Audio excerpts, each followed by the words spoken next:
Hey everybody. So I am so excited because one of my favorite books, one of the things I told y'all I was interested in because I love to read, is Afrofuturism. And the godmother of Afrofuturism is Octavia Butler. May she rest in peace. She died in 2006, but her first novel ever was called Kindred. And Kindred is coming out.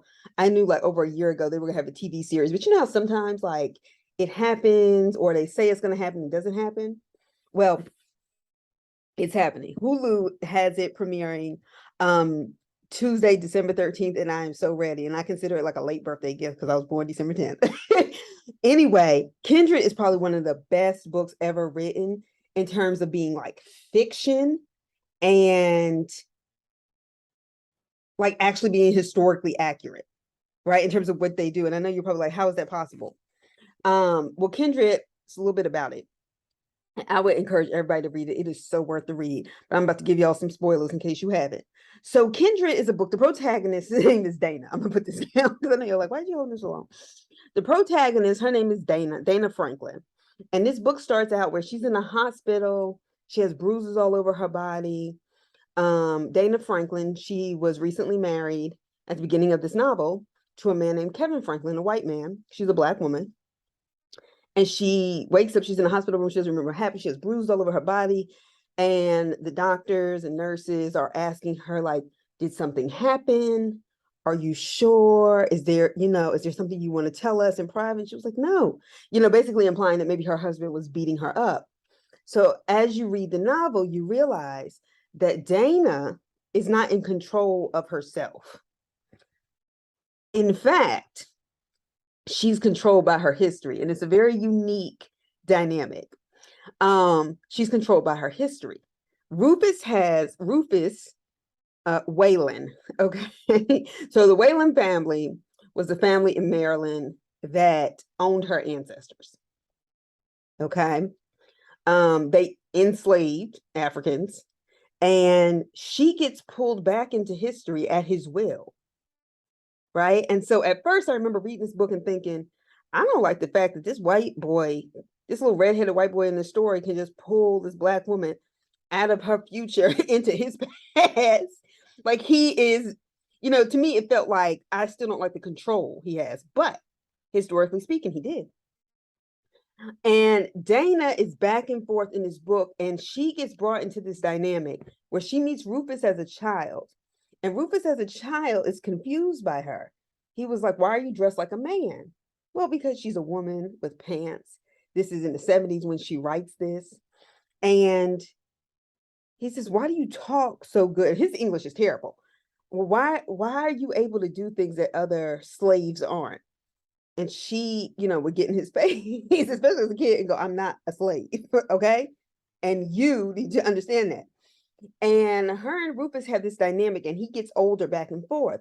But the other dynamic is with the other enslaved Black characters who also don't necessarily understand her, but they're happy she's there. So there's people like Nigel, who is a enslaved house servant.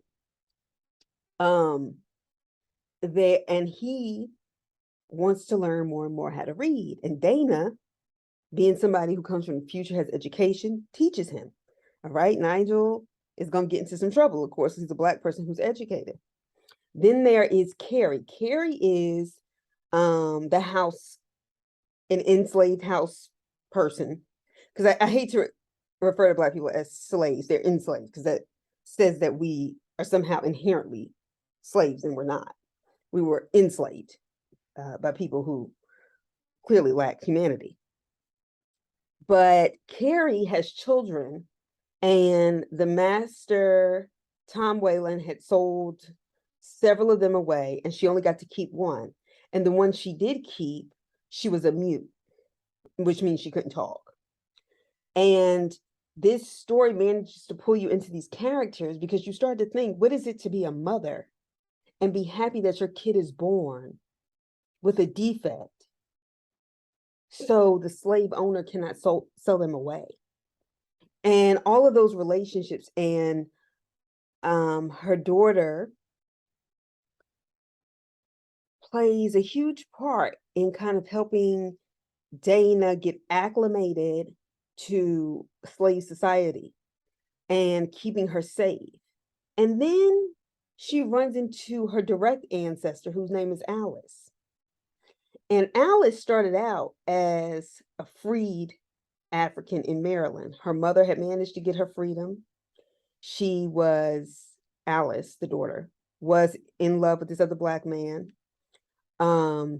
Rufus Whalen, that little redheaded white boy who grows up to be a man, manages to, Nigel, not Nigel, her boyfriend, I can't remember his name, but he was Rufus's slave. And Rufus decides to basically try to kill him, take him from her, and he does. And because she can't be on her own anymore or sustain out of his jealousy, he makes her come and be his slave. Now, it takes him a while to fully force himself on her, to rape her, right? Because he claims he wants her to love him. And Dana being pulled back and forth in history and out of history, right? Because she still exists in her California life. Her white husband does come for a little while, and then he escapes to New York without her. And the way, I know it seems like, oh, it's all these crazy things happening at once, but it's such a well-done novel. And the reason why one of the reasons why Octavia Butler wrote it was because she said that there were too many people when she was in college that just did not understand the history of Black people. And one of the things she says in her interviews, and once again, God rest her soul, is that she doesn't announce that somebody is a Black woman in control and in charge, basically. No, no, no, no, no. She said, I just create Black women characters as protagonists who are in control, and they just are. You have to see that, though, as you read, how in control they are and how powerful they are and how they have powers that nobody else has. And so we talk about the idea of Afrofuturism. It's the idea of seeing Black people in the future. And Dana ends up having the power to kill Rufus, and she kills him,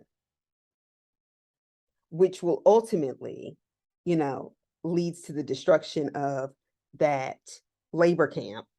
I don't use the term plantation, labor camp, because that's what it was. And she takes back all that power by the end of the story by murdering the slave owner. And it's just one of the most incredible novels. So, I'm not somebody, I'm a historian, and I believe in, reading things, so on and so forth. And I'm kind of one of those people that kind of hates historical movies because they always get it wrong. But Octavia Butler is so close to my heart. I have learned so much, and she's a part of really my adult development, because after I got my PhD, that was the first time I had ever read Octavia Butler, and learning about Black sci-fi and Black people in the future. And this is a real radical actor. She has so many great books, and it's just changed my historical thinking in the sense that I'm like, no, there are empowering ways to deal with what can become so burdensome. And at the time, I had written my dissertation on Black people lacking power in Washington, D.C., but I centered the whole Free D.C. movement around Black people instead of white people saving Black people. And a lot of people didn't like that. They were like, well, there had to be, no, actually, Black people have empowered themselves over the centuries. So anyway, pick up a copy of Kindred. I'm telling you, you will be so glad. I remember I bet another teacher, I told her, I said, look, if you read this and you don't like it, I'll give you your money back. She bought a copy.